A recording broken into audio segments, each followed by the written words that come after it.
Mirë, jam tashmë me zonjën Garuci për të folur për temën që unë e përmenda pak më sipër, ka të bëjë me lëkurën.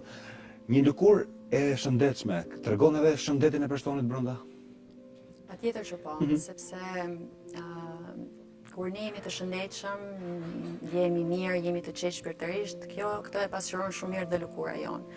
Momentin që ne jemi të mërzitur, të stresuar, konsumojmë bakte të çrregullta, nuk konsumojmë shumë lëngje, lëkura e ndjen këtë gjë dhe e tregon dukshëm këtë fakt, sepse lëkura është sinjali ynë i jashtëm për mirë funksionimin e organizmit tonë. Pra, le themi është pasqyrë e shëndetit. Pasqyrë e shëndetit, po.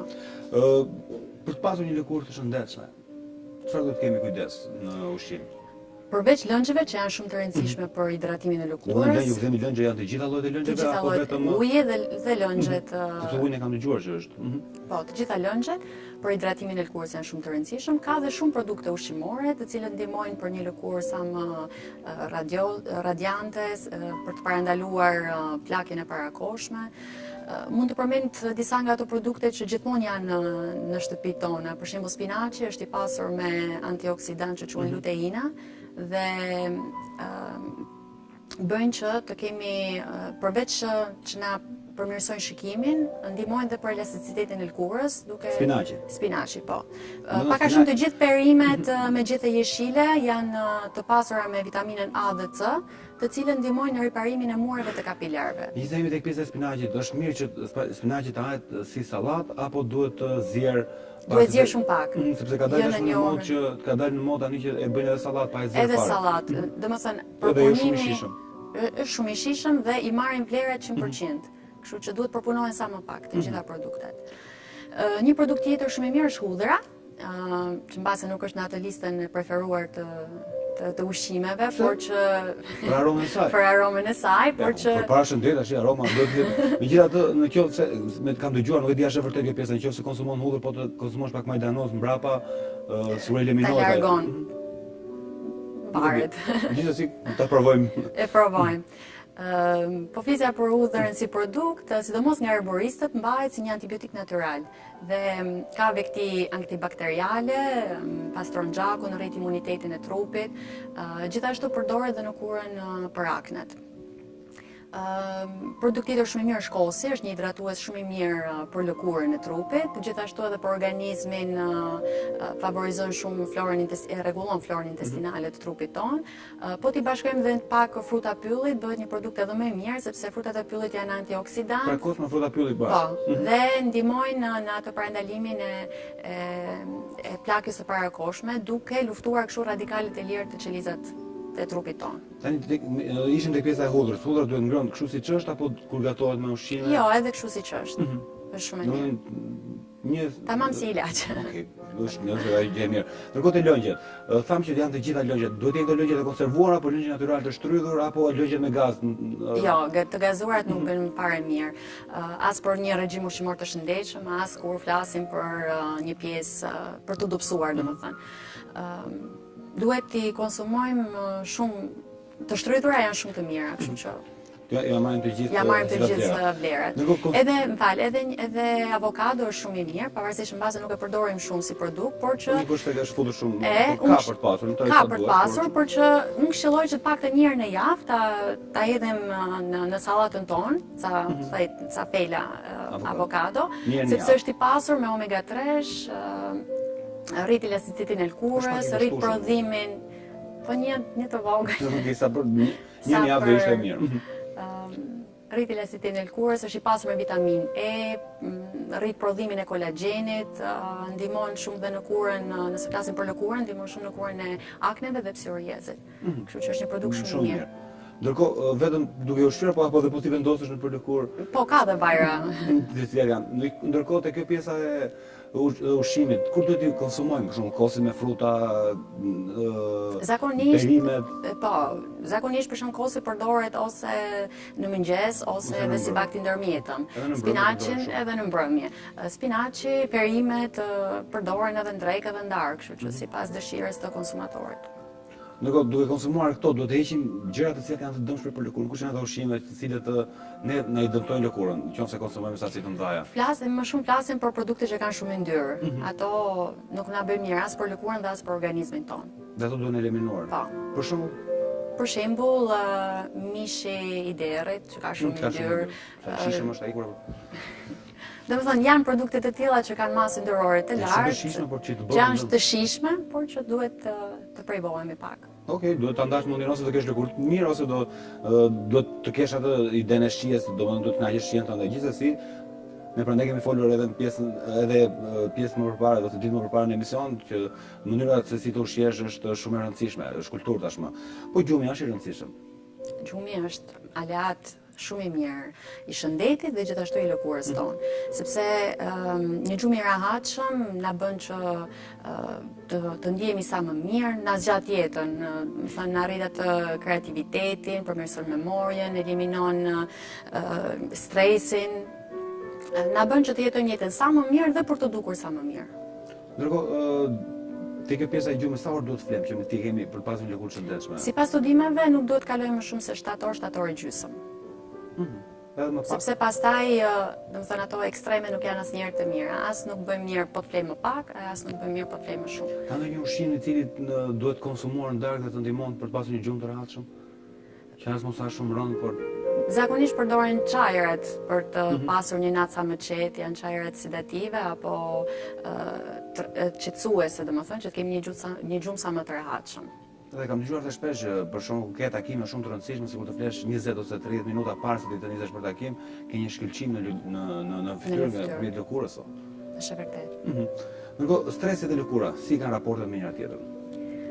Ndërsa gjumi ishte alat i mirë për shëndetin, stresi është armiku i shëndetit. Shumë studime kanë treguar që gjumi prodhon dhe favorizon prodhimin e hormoneve të cilat provokojnë dëme kardiake direkte. Gjithashtu shkaktojnë pagjumësi, hipertension, depresion, momente paniku, krijojnë shumë edhe stresin, urinë nervoze.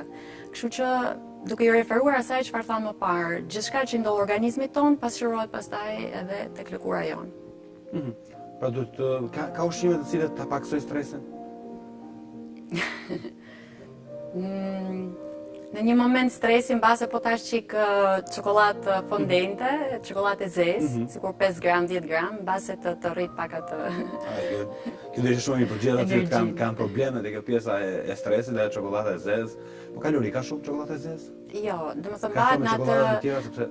Po, mbahet domethënë si çokoladë dietike në kuptimin që po ta hash sa duhen, për shembull 10 gram në ditë, 15 gram maksimumi, gjithsesi na bën mirë për trupin, kështu që na jep atë energjinë e mirë dhe nuk marrim shumë kalori. Okej, kështu që më mirë të konsumon çokoladë zezë dhe t'i lësh pak pas dore çokoladë dhe ëmbëlsirat e tjera. Dhe të mundohemi të jemi sa më qetë, që mos të jemi shumë stresant për të jetuar sa më mirë.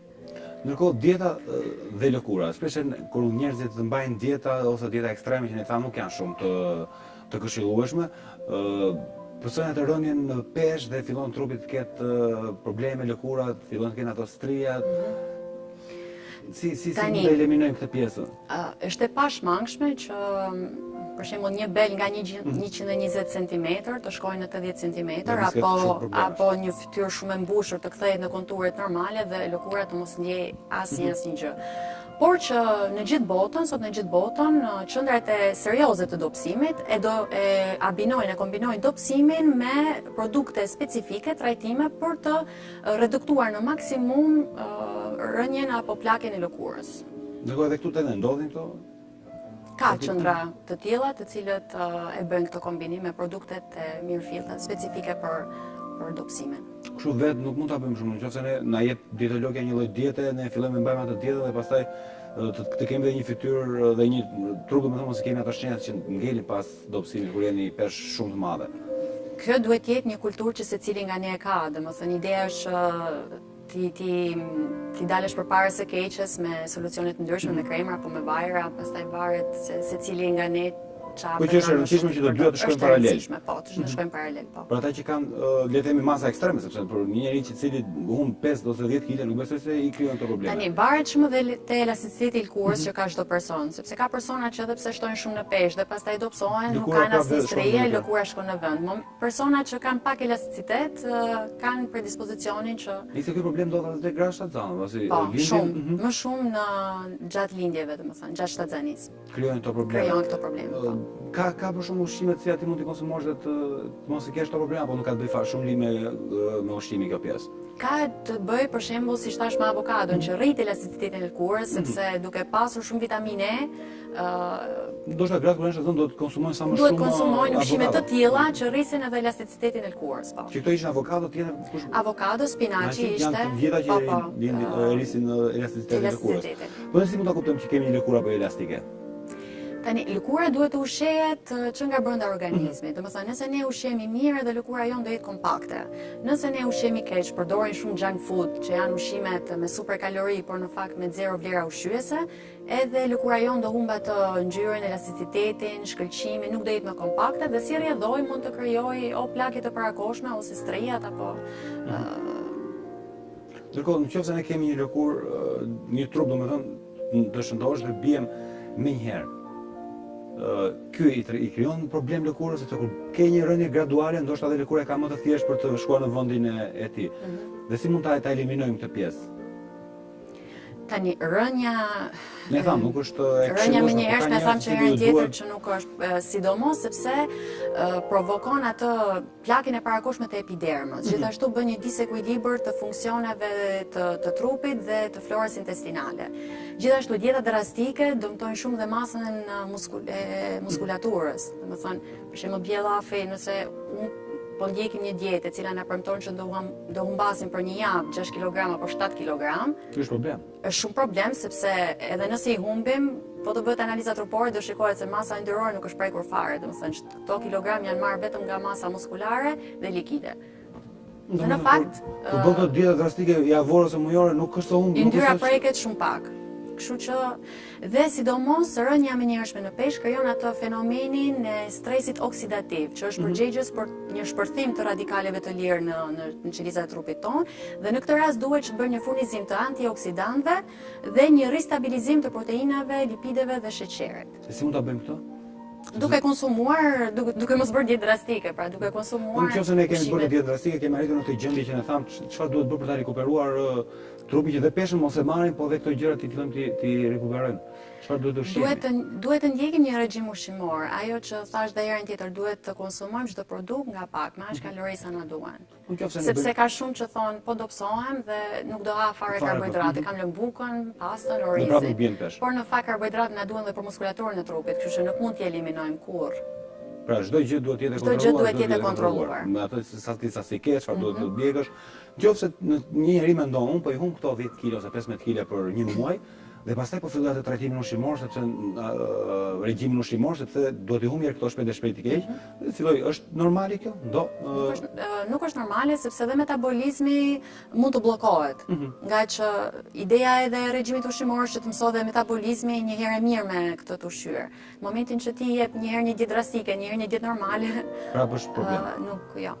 Nuk do kuptoj. Nuk i fenomeni që ti e humb të peshën dhe i kthesh një ushqimi duke mos konsumuar shumë, po prap konsumon, domethënë i kthesh jetës normale pasi e ke humbur peshën dhe fillon sërish të merr, po them, mos them 2 fish, po fillon e merr atë që ke humbur. Dhe në një kohë shumë më të shkurtër sa të është dashur për ta humbur. Kjo pse ndodh? Kjo ndodh gjithmonë kur bëhen dieta drastike, sepse pikërisht duke eliminuar gjysmën e produkteve, mbas ca kohësh ti fillon të hash normal siç ke ngrënë para dietës drastike dhe ajo që thash unë, në momentin që nuk është ulur yndyra dhe është ulur vetëm masa likide dhe muskulare. Pra, duhet ulur yndyra, është yndyra ajo që duhet ulur yndyra, ajo është e rëndësishme për Ndërkohë, ato vija që krijojnë këtë trupi, si mund t'i heqin për një ushqime? Strehjat. Tani kur. Ky është një problem, besoj të shumë tek femrat. Është global. Fatkeqësisht kur flasim. Kam shumë problem të pjesën, por tek femrat është shumë. Fatkeqësisht kur flasim për strehjat që tashmë janë në trup, nuk flasim më për eliminim, por flasim për parandalim dhe përmirësim. Deri në këto ditë nuk ka dalë akoma një lëkurë. Nëse ty të krijojnë strehjat, harroj se eliminojmë. Jo, mund të përmirësohen, por që prandaj është ideja ti parandalojmë, sepse nëse për shembull gratë në shtatzani e përdorin solucione vajra ose konsumojnë këto ushqime që unë thash janë të pasura me vitaminën E, mund t'i parandalojnë shumë mirë, por nëse këto nuk përdoren, ka shumë gjasme që sreja dalin dhe po thoja që nuk ka asnjë kur deri tani, kështu që për parandalim dhe për përmirësim ka pastaj produkte në bazë vajrash ose kremash që përdoren pikërisht për t'i parandaluar. Ndërkohë, sa specifike ato lloj kremash për të Për shembull, herboristët bëjnë shumë mishela të tilla për të rritur elasticitetin e lëkurës, përdoren si vajra bazë, vaj i arganit, i bajameve, i xhoxhobës, gjithashtu vaj i përftuar nga kallejt e gërurit. Këto pastaj nga herboristët mishelohen, përzihen dhe me vajra të tjerë esencial, pikërisht për të përftuar këtë produkt 100% bimor dhe që rrit elasticitetin e lëkurës. Pastaj përveç këtij shërbimi vetjak, që gjithse kush nga ne mund ta bëj, fjala e fundit e shkencës na ka dhënë aparatura të cilat na vënë në dispozicion aparatura të tilla, të cilat krijojnë mikrokanale në shtresën më të thellë të lëkurës, duke bërë që çdo produkt që ne aplikojmë ta depërtojë thellë dhe shpejt në mënyrë optimale. Përveç asaj pamjes estetike, domethënë që nuk është fort e këndshme, ka probleme të tjera pas e strijave? Jo, strejat janë thjesht vetëm ana estetike ana është ajo që estetike, nuk kanë lidhje me organizmin. Mirë, është momenti që ndjekim material që ka të bëjë me dieta, do kthehemi për të komentuar.